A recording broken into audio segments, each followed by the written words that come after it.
Setelah terjebak di dasar klasemen, Ajax bangkit dan merangsek kembali ke papan atas. Apa yang dialami Ajax juga dialami oleh Manchester United. Usai empot-empotan di awal musim, United yang gagal di kompetisi Eropa merangkak naik ke papan atas Liga Inggris. Walaupun belum di 4 besar, setidaknya 2 tim raksasa itu pelan-pelan mengembalikan marwahnya di Liga Domestik. Lain halnya dengan tim-tim raksasa berikut ini. Alih-alih merangsek ke papan atas, tim-tim berikut ini malah tersungkur di papan bawah. Juga masih saja ada yang terjebak di papan tengah. Siapa saja tim-tim raksasa yang masih saja boncos di paruh musim 2023-2024? Kira-kira dalam daftar ini ada tim kamu nggak ya? Bertahun-tahun Sevilla membangun reputasi sebagai tim jago di La Liga. Tidak hanya itu, Los Palanganaos juga dijuluki sebagai rajanya Liga Eropa. Namun Sevilla kini sedang menuju pintu kehancuran. Alih-alih tetap konsisten di tengah terpaan badai, Sevilla justru terjun bebas ke jurang kenestapaan. Musim ini, tim yang meraih 7 gelar Liga Eropa itu tak kunjung bangkit dari papan bawah Liga Spanyol. Hingga Jornada 24, Sevilla hanya terpaku di posisi ke-15. Mereka bahkan baru mengumpulkan 5 kemenangan saja. Ketimbang kemenangan, Los Palanganaos lebih sering menelan kekalahan. Total sudah 11 kali kalah dari 24 pertandingan La Liga. Di tabel klasemen, Sevilla bahkan tertinggal jauh dari klub semenjana Las Palmas dan Getafe. Miris sekali kan? Bagi tim yang antara tahun 2019 dan 2022 pernah finish 3 kali beruntun di 4 besar untuk pertama kalinya selama 65 tahun, pencapaian musim ini jelas sangatlah buruk. Sevilla sudah kehilangan tongkatnya sejak Direktur Olahraga Monchi hijrah ke Aston Villa.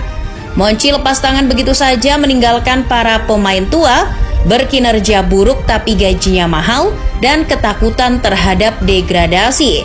Sevilla kehilangan ruh permainannya. Mereka bahkan gagal ke Liga Eropa usai finish di posisi paling buncit di fase grup Liga Champions. Sevilla kehilangan arah, apalagi musim belum selesai saja sudah ada 3 pelatih yang menangani: Jose Luis Mendilibar, Diego Alonso, dan Quique Sanchez Flores. Ketiganya tak kunjung memperbaiki Sevilla. Sevilla yang cuma mengumpulkan 16 poin dari 20 laga menemui ancaman degradasi. Sebab sejak musim 2012-2013 sudah ada 5 tim yang terdegradasi setelah hanya mengumpulkan 16 poin dari 20 laga. Tim itu antara lain Deportivo La Coruna, Real Valladolid, Almeria, Rayo Vallecano, dan Deportivo La Coruna lagi. Jadi, mungkinkah Sevilla terdegradasi di akhir musim nanti?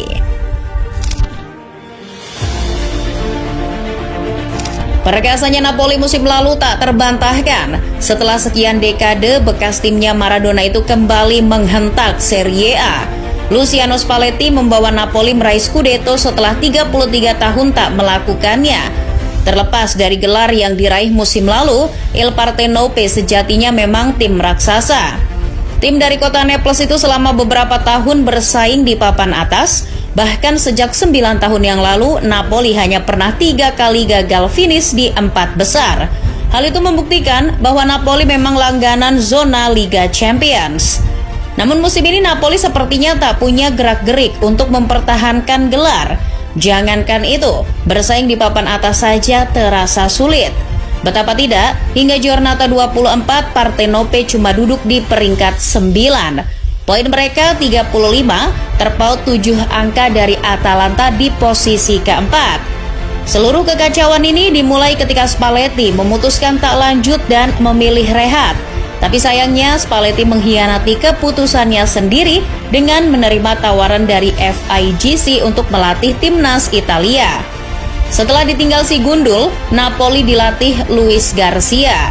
Di bawah Garcia terjadi banyak konfrontasi. Para pemain pilar seperti Osimhen, Kvaratskhelia, dan Matteo Politano tidak kerasan dengan sang pelatih. Banyaknya perbedaan dan gagalnya Garcia menangani ruang ganti membuatnya didepak. Aurelio De Laurentiis mengaku salah menunjuk Garcia. Tapi persoalan tak hanya pada pelatih. Kehilangan direktur teknik Cristiano Guintoli juga berpengaruh, terutama perihal kebijakan transfer. Alhasil beberapa pemain anyar seperti Jasper Lindstrom tak berpengaruh signifikan. Walter Mazzarri yang ditunjuk pun kesulitan memperbaiki Napoli. Di tangan Mazzarri, para pemain Napoli justru lebih sering bermain kasar.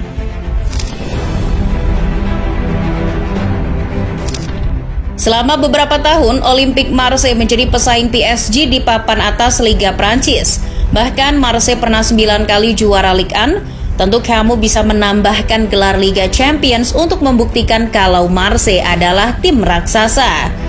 Namun cobalah lihat musim ini, Les Pochen terlunta-lunta di Ligue 1. Sampai pekan ke-21, Marseille masih tertahan di peringkat 8 dengan 30 poin. Bahkan dalam 5 laga terakhir, mereka tak memetik satu pun kemenangan. Gennaro Gattuso mengakui kalau timnya memang sampah. Ini sebuah ironis, padahal dia sendiri pelatihnya. Sejak ditunjuk September 2023, Gattuso malah membuat Marseille kian pudar. Padahal Marseille banyak mendatangkan pemain baru, salah satunya Pierre-Emerick Aubameyang. Akan tetapi letak persoalannya bukan cuma ketidakbecusan Gattuso dalam melatih. Dari awal musim sudah terjadi kemelut di tubuh Marseille.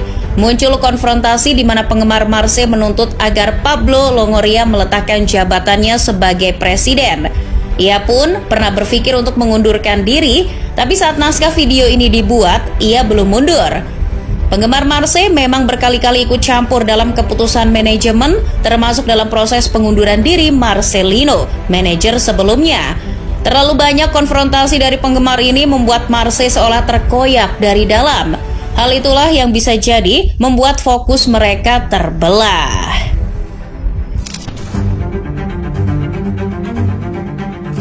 Nasib yang kurang lebih sama juga dialami raksasa Ligue 1 lain, Olympique Lyon, yang dulu menjadi penantang gelar, kini malah seakan segera menemui ajalnya. Mari kita mengingat lagi sejenak, Lyon merupakan tim yang juga sering mendominasi kompetisi domestik. 7 gelar Liga dan 13 gelar piala mereka rengkuh. Tidak hanya itu, dari rahim Lyon juga muncul pemain-pemain hebat, Karim Benzema contohnya. Namun musim ini Lyon terjerumus ke dalam lembah kehampaan. Les Gones bahkan pernah cukup lama mendekam di zona degradasi musim ini. Untunglah mereka bisa mentas dari sana, namun bukan berarti Lyon lepas dari teror degradasi.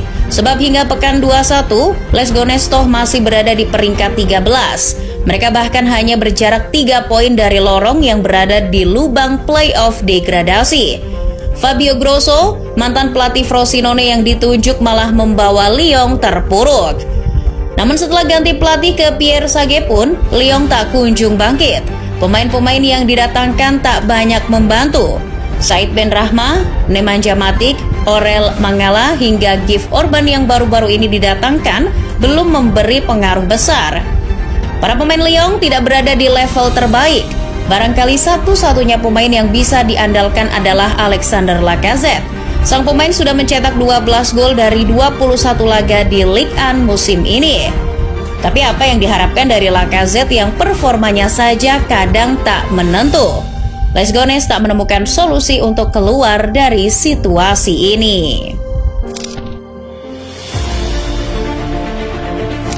Mauricio Pochettino datang untuk memperbaiki kehinaan yang sudah mendarah daging di tubuh Chelsea. Namun Pochettino bukan Tuhan, ia manusia biasa yang tak luput dari kegagalan. The Blues sungguh amburadul di musim ini. Menang ataupun tidak, mereka masih tak beranjak dari papan tengah. Chelsea memang mengalahkan Crystal Palace di pekan ke-24, tapi mereka masih saja mendekam di posisi 10. Ada banyak alasan Chelsea begini. Salah satunya cedera. Harus diakui Chelsea memulai musim dengan badai cedera. Reece James, Wesley Fofana, dan Marco Correa pernah atau sedang absen. Ben Chilwell juga belum lama pulih dari cedera hamstring, pun Malo Gusto. Christopher Nkunku juga bersahabat dengan cedera. Alasan cedera biasanya dipakai penggemar yang cinta mampus sama The Blues. Namun masalahnya tak cuma cedera, Chelsea juga tak pernah bisa mengontrol permainan. Lucunya Chelsea bisa menang, tapi juga gampang kalah. Dari 24 laga, mereka menang 10 kali dan kalah 10 kali. Chelsea pun bagus dalam menyerang